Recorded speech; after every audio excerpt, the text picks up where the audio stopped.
In her book, The Shock Doctrine, The Rise of Disaster Capitalism, Naomi Klein criticizes the exploitation of crisis by capitalists such as Milton Friedman, calling out the way in which these people swoop in after disaster and demolish people's lives under the guise of reconstructing a better system. She uses the example of dismantling the public school system in New Orleans after Hurricane Katrina, as well as other examples from across the world, to expose how this true vision of Friedman's economic model can only be achieved via authoritarian conditions. Klein also shares that it is not only limited to governments extorting their power over their own citizens, but manipulating other countries as well with this shock therapy. Private companies label their shock therapy as free market economy and reconstruction to trick people into supporting their full government control by originating disaster, be it through physical torture, terrorist attacks, or natural disasters. Companies are able to move the public sphere under private rule.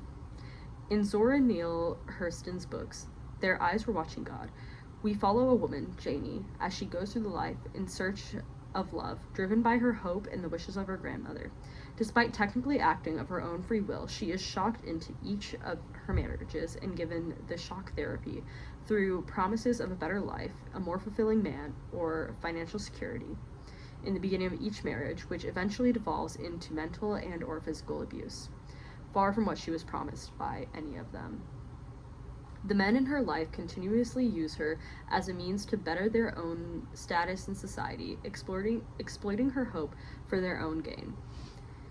In her first marriage, she is coerced into it by her grandmother after being caught kissing another man. She is shocked by the possibility of being scandalized and by her grandmother's wishes to protect her virtue. This marriage is meant to secure Janie socially and financially, but it quickly becomes laborious and lonesome. After the shock of her loveless marriage with Logan, Janie is approached by Joe Starks, a rich man who promises her a better life without work, where she would be fully taken care of. Janie was clouded by this idea of a true romance, which was the exact opposite of what she was given by Logan, but she runs off with Joe and starts a new life in Eatonville. What she didn't realize at the time was that by marrying Joe and becoming Mrs. Mayor Starks, she was expected to leave her personality and her opinions behind. Joe saw her as an object, a status symbol with comparable intellect to a chicken. He repeatedly degrades her in public and tries to make her feel worthless, sending her into a disassociated state. Once she finally decides to stand up for herself, he strikes her in the face, and then their marriage completely disintegrates from there. Even on his deathbed, he refuses to see her, believing that she poisoned him and is the reason for his illness.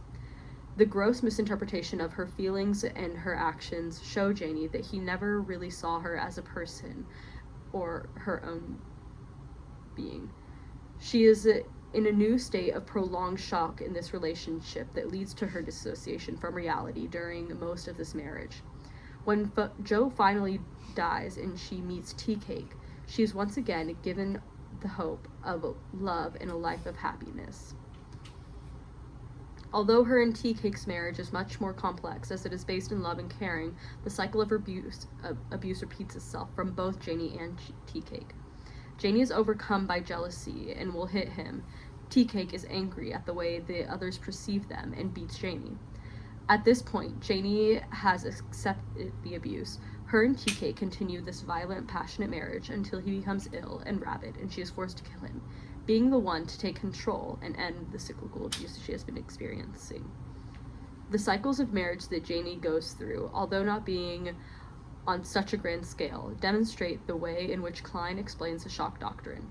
Being in a state of fear, panic, and hopelessness allows for someone or some system to come in with the false promise of reconstructing life in a way that actually only benefits the savior. Despite being on a personal level, the constant state of shock that Janie lives in her marriages allows her to be pulled in by these other men who promise to be different, while only adding to the trauma that she endures.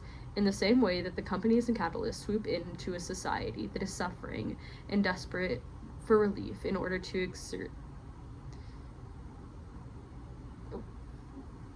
In the same way that companies and capitalists swoop into a society that is suffering and desperate for release relief in order to exert their own control. Janie is preyed on by these men who see her in a state of desperation and know they can take advantage of her hope and benefit their lives through exploiting her.